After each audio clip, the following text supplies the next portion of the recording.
Agnes Callamard is the head of the world's most recognizable human rights organization, Amnesty International. For many, she's a voice of conscience in places where rights abuses have become rampant, from Ukraine to Sudan and the horrors unfolding in Gaza. We have certainly seen that in Gaza over the last 6 months, with an extraordinary number of victims within the civilian population, with the use of famine as a weapon of war, with the collective punishment imposed on Palestinians, the largest number of journalists killed, the largest number of humanitarian actors killed, a very unprecedented harm to civilians ever recorded.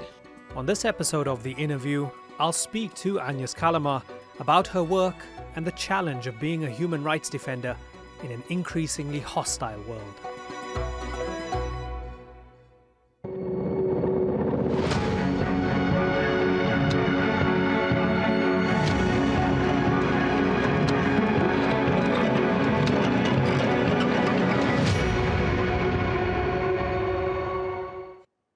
She is the Secretary General of Amnesty International. Agnes Callamard joins us now on the InnerView. Delighted to have you on the program. Ma'am, we have a lot to talk about. I understand you just came back from Tunisia. Tell us a little bit about it. Well, I found a very alarming situation in Tunisia. You know, it was considered as one of the single place in the Middle East that was going through a democratic transition.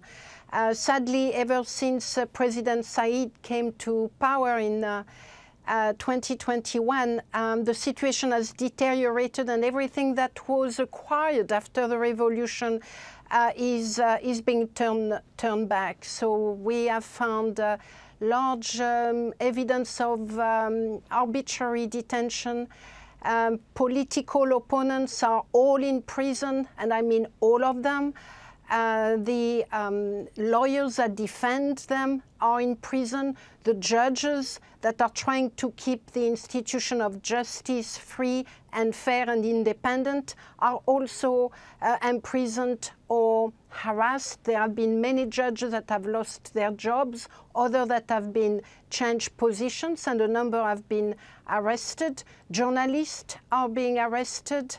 There are a number of decrees adopted by the president rather than going through a parliament, because the parliament had initially been dismantled. The decrees adopted by the parliament, by the president, are allowing for this rule by law to take hold of the entire society.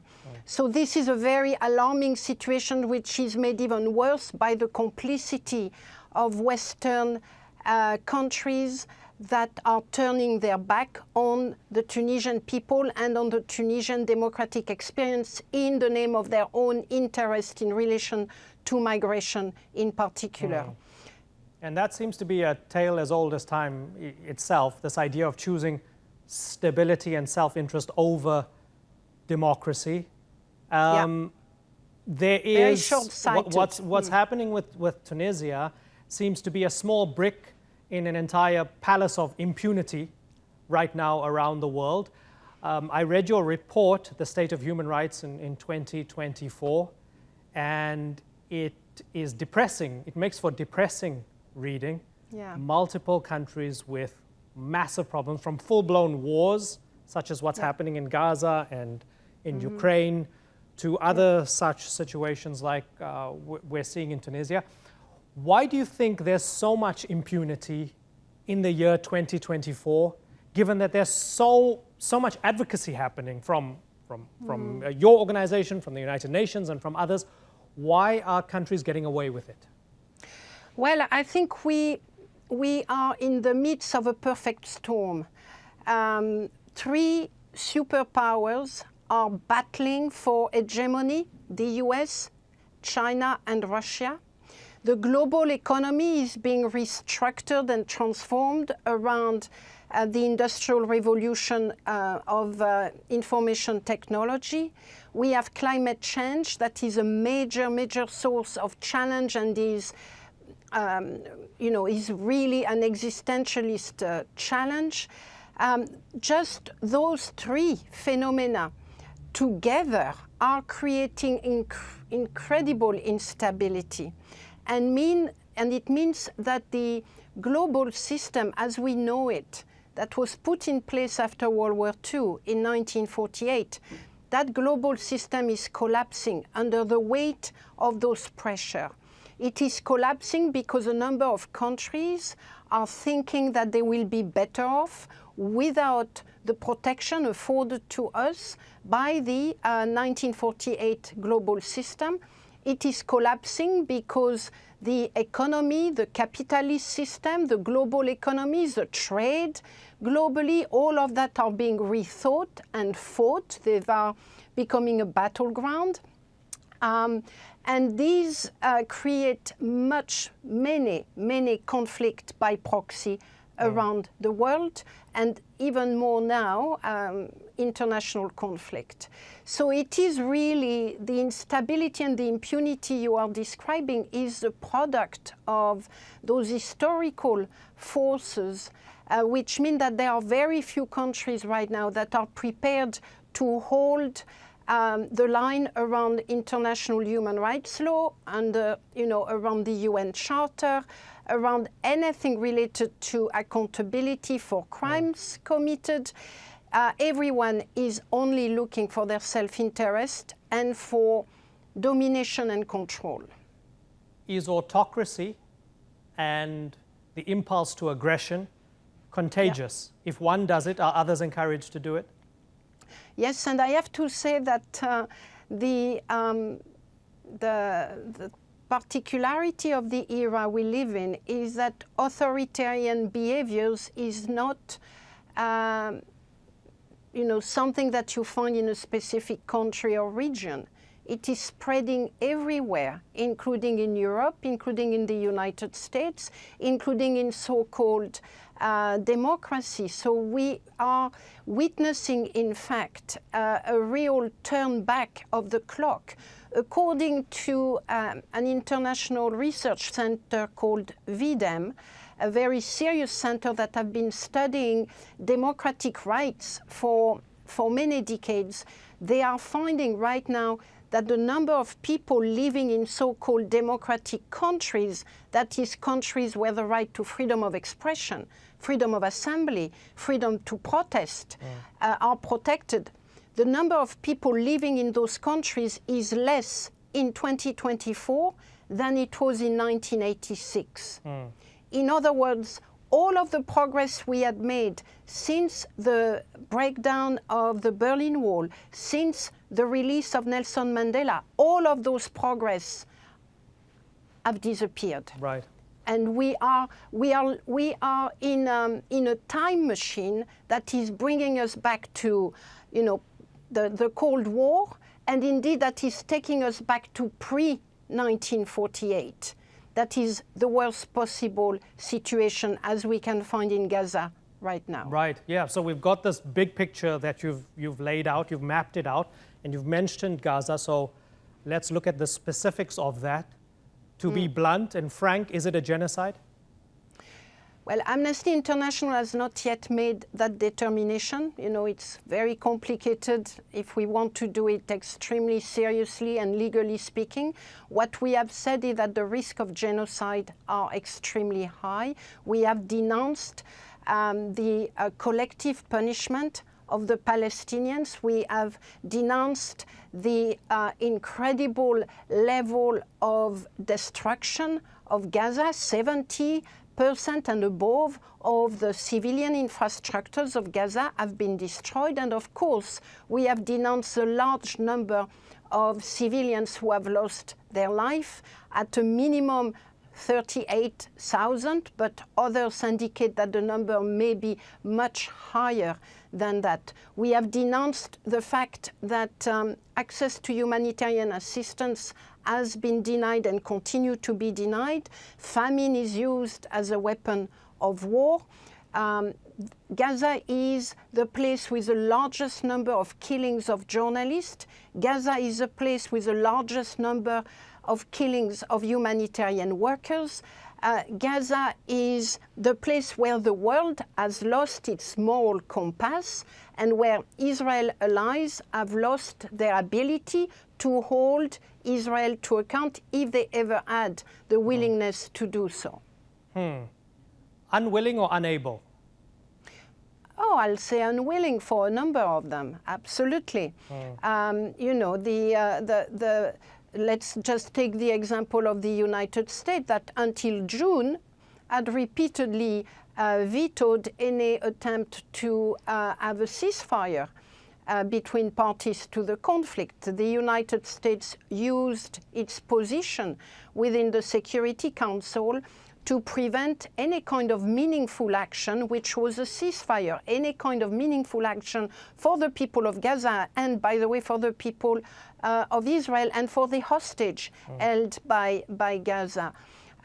So that's one example, unwilling to stop the transfer of weapons. The United States, the UK, France, and many other countries continue to deliver weapons to Israel at a time when Israel has been found to be committing a succession of war crimes against the people of Gaza.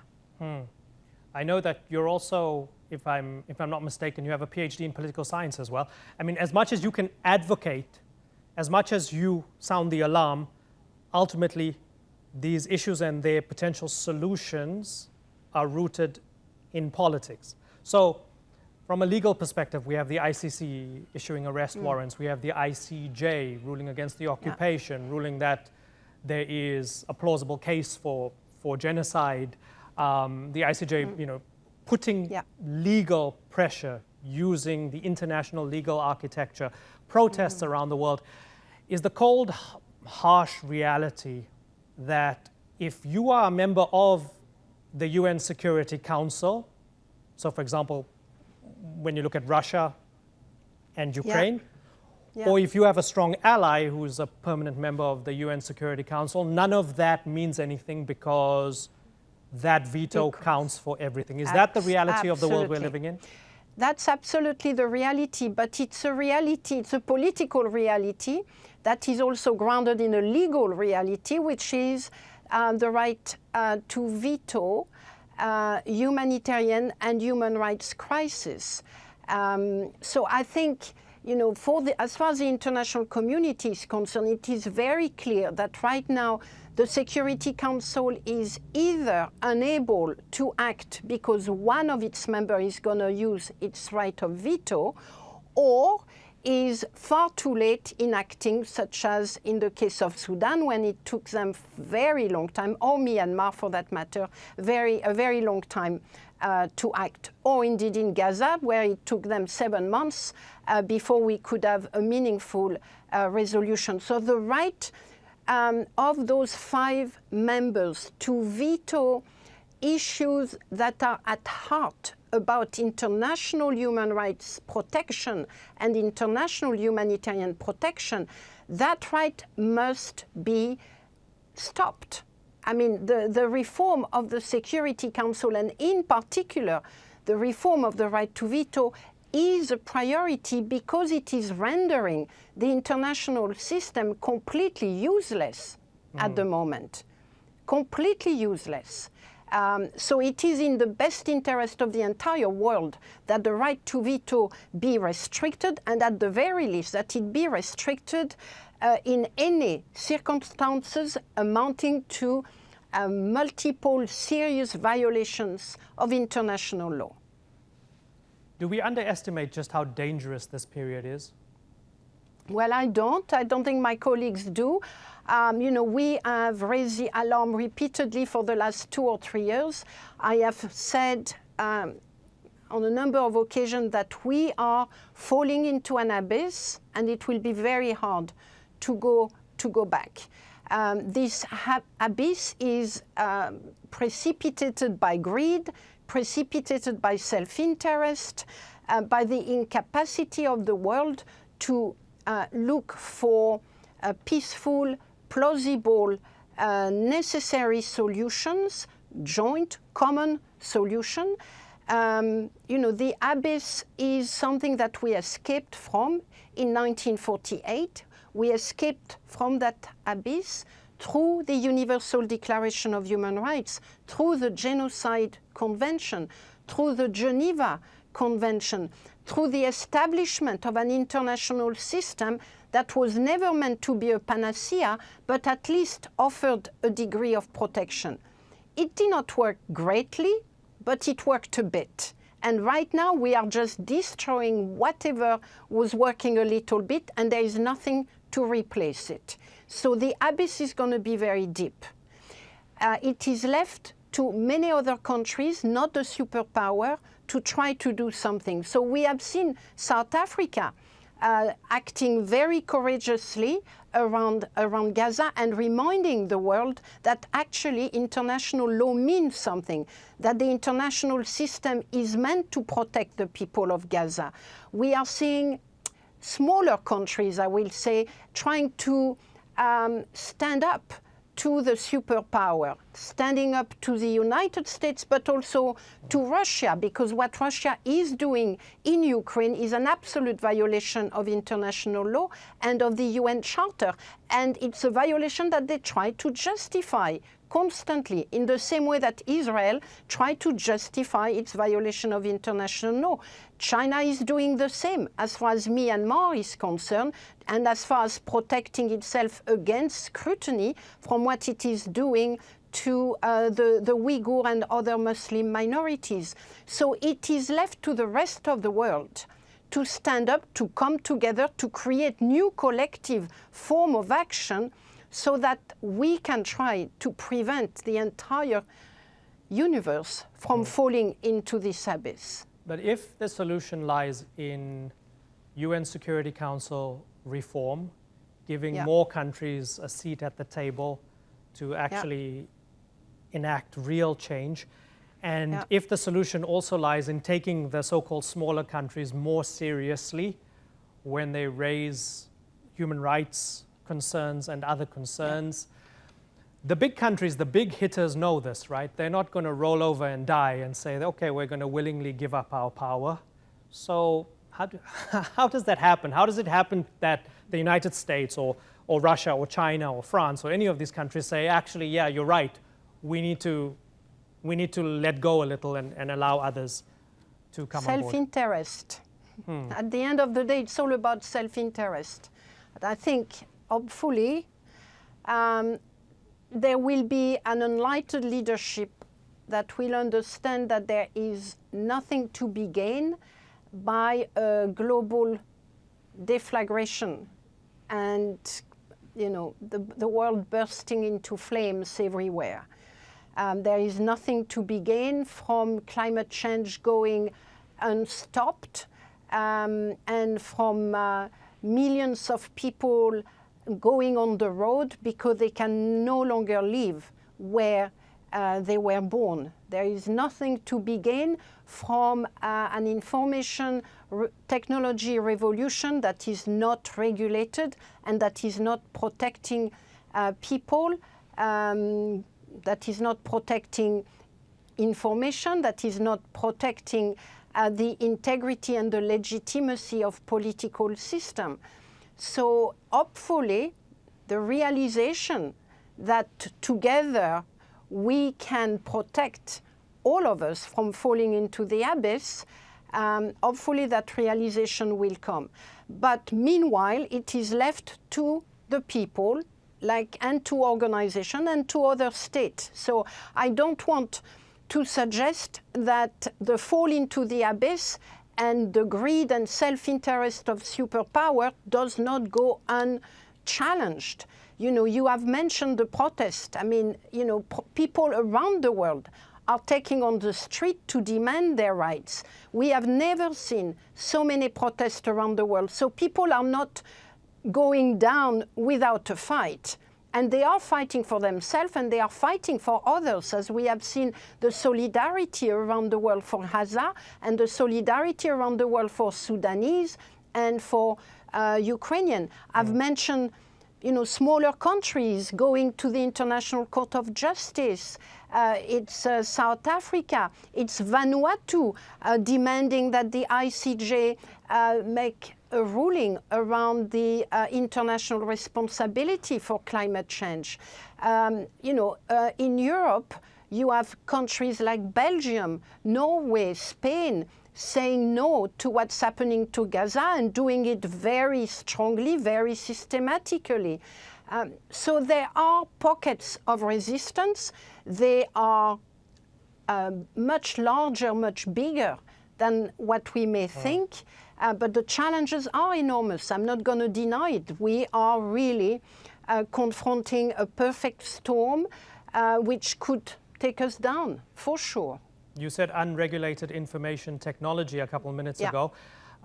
So just like, unfortunately, there is this arms race to be the best at drones and the best at tanks and to have the best armies and to have the best spy networks and to be the best torturers and all of that, there's also this arms race among states, among corporations, to be the best when it comes to artificial intelligence. Does that terrify you?